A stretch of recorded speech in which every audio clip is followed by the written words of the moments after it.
What's up, everybody? Good afternoon. Made a video a little bit earlier talking about the news of the Seahawks trade, trading Jerome Baker and a fourth-round pick to the Titans to get Ernest Jones.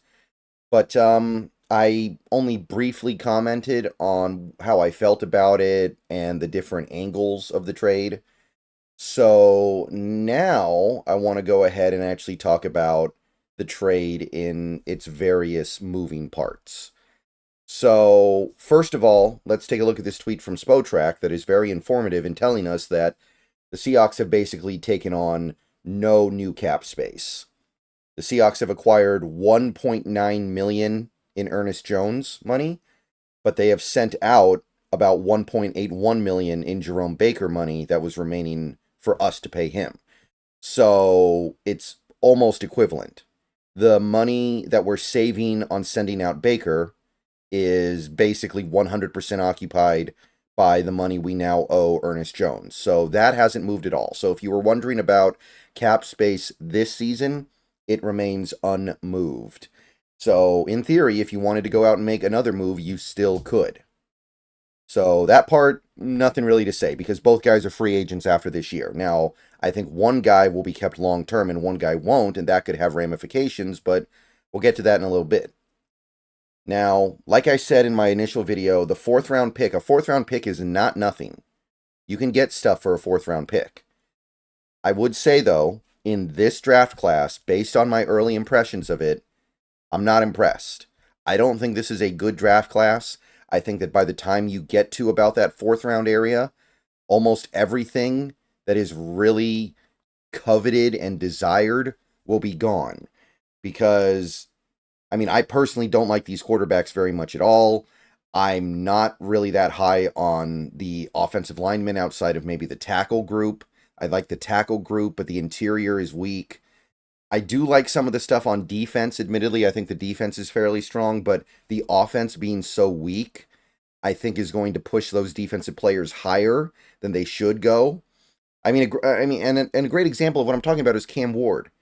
In a good quarterback class, he would be a first-round pick, but I don't think he'd be in the top 20. In this class, he might end up going like first overall. It's not a good class, and that's going to have a trickle-down effect on a fourth-round pick, so I don't mind giving up that fourth-round pick that much. I think that it's understandable. It's not ideal. I don't love it, because you can still find something good in the fourth round, but I think this year it's less likely than most years that you find that good thing. So that part of the trade, pretty much fine.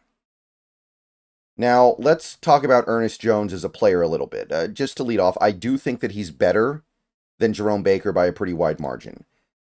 He made his bones in LA with the Rams, won a Super Bowl in his rookie year after being a third-round pick in 2021. Wasn't a complete full-time player in 2021, but he did play a pretty decent amount, 61 tackles. Got on the field for 7 starts, so he played. He had an impact. And then in 2022, which was the year the Rams basically took off because of all the injuries, he started to break out into a full-time player. He played in every game, started 11 of them, over 110 tackles. 2023 was the year he actually started playing at like a Pro Bowl level. He didn't make the Pro Bowl, but he started playing at that really high level. He missed 2 games and still averaged almost 10 tackles a game, and he became one of the best blitzing linebackers in football. 4.5 sacks, and according to PFR, this is not PFF, 14 pressures. I think PFF gives him like 25. So he blossomed into one of the best blitzing linebackers in the league. His coverage numbers have been pretty decent. He gets targeted a lot, but he doesn't give up a ton. It's pretty manageable, I would say, over this time. And at that point, he had become one of the best linebackers in the league. But the Rams didn't want to pay him, I think, for 2 reasons. One, they don't want to pay an inside linebacker because they know that's bad business. And they also don't want to pay an inside linebacker right before they go into what could be an extended rebuild because Stafford's going to be retiring soon, and Cooper Kupp is already getting injured to the point where he might have an early retirement. Aaron Donald just retired, and Sean McVay might take this opportunity to go to Amazon for a year or two to make a ton of money and have an easy job. So they didn't want to go into a big contract on a guy who wasn't going to help them win. So they traded him to Tennessee for very little. What was it? I think a fourth round pick. Let me see here. They usually list these stuff. Yeah, it wasn't even a fourth round pick. It was actually a fifth round pick in 2026. They got nothing for him.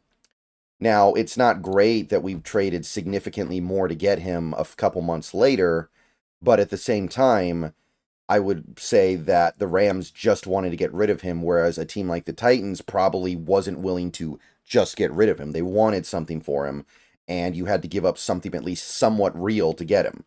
Also, it is kind of interesting to note that the picks that the Rams got, or the pick that the Rams got for Ernest Jones is 2026. Maybe there's a factor in there where they think that 2026 will be a better draft. Usually that doesn't happen, but this is kind of an interesting one simply because the 2025 draft by a lot of people is going to be weak. So this year so far for Tennessee, he's been pretty fine, numbers-wise anyway. Again, these numbers are only going to tell you part of the story. If you look at Pro Football Focus, they think he's been okay so far this year. They haven't been a big fan of his coverage, but overall he's been a solid player. But if you go back to 2023, which was his breakout year, they thought he played like a Pro Bowler. Loved his run defense, loved his pass rush, coverage okay. So they were big fans of what they saw in 2023, and that's the Ernest Jones that you hope you're getting. The year before that, 2022, which was his first year, is really starting to spread his wings. They thought he was okay. Again, they have coverage as a weakness of his. Although I would point out, I think Pro Football Focus really struggles with understanding zone coverage, especially from linebackers and safeties. So I don't know how meaningful that is. That could easily be noise. They like his run defense, like pass rush is okay. Again, this was before the year he broke out and became a really good pass rusher, which was last year. And then his rookie year, he was manageable. Oddly enough, the grades kind of shift the other way to where the run defense is bad and the other ones are good. But again, we're talking about Pro Football Focus here. One of the big talking points I've had over the last couple weeks is I think Pro Football Focus is missing the boat here on their gradings of linebackers, and I was using Jerome Baker as an example. Now, they weren't grading out Jerome Baker great or anything. They had him slightly above average, but some of the grades they were giving him, and I'd throw Dodson in there as well, just didn't line up with what I was seeing. I was seeing a player who was completely out of sorts on his run fits. He wasn't in the right place constantly on running plays. So I don't know how much we want to turn to Pro Football Focus here to try to evaluate a player when it seems like this is just a hole in their understanding of what they're looking at.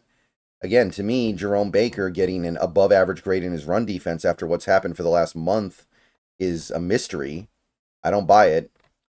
But if you want to compare the two players more than that, I think that Ernest Jones has a little bit more sand in his pants. He's a little bit stronger, a little bit slower, but he's more able to take on a blocker. He's more able to hold his ground if he gets a blocker up on him. So I think that's going to be one of the key differences here. And if he can actually fill his run fits in a way that Jerome Baker wasn't, that's going to be a big improvement, because to me that was one of the big things that was killing this team. And while Dodson has his own problems, I think you would much rather move off of Baker, because Baker also has the injury risk hanging over his head. So on paper, all that stuff, it's a good trade. But my big question is, what happens next? What I mean by that is, Ernest Jones is going to be a free agent at the end of this year. This is the final year of his rookie deal. Maybe you extend him now. Maybe you extend him at the end of the year. Maybe you extend him after the season. But the plan is clearly to extend him. And what kind of extension is it going to be? How much money is Ernest Jones going to get? It probably depends on how he plays for you, because his season so far for Tennessee has been a little bit nondescript. You'd probably want him to earn it, right? But at the same time, he's put up some really impressive numbers and been part of some pretty impressive defenses. I mean, relatively speaking, right? Last year, that Rams team made the playoffs when nobody was really expecting them to. He was one of the league leaders in tackles per game. He was the best blitzing linebacker in football.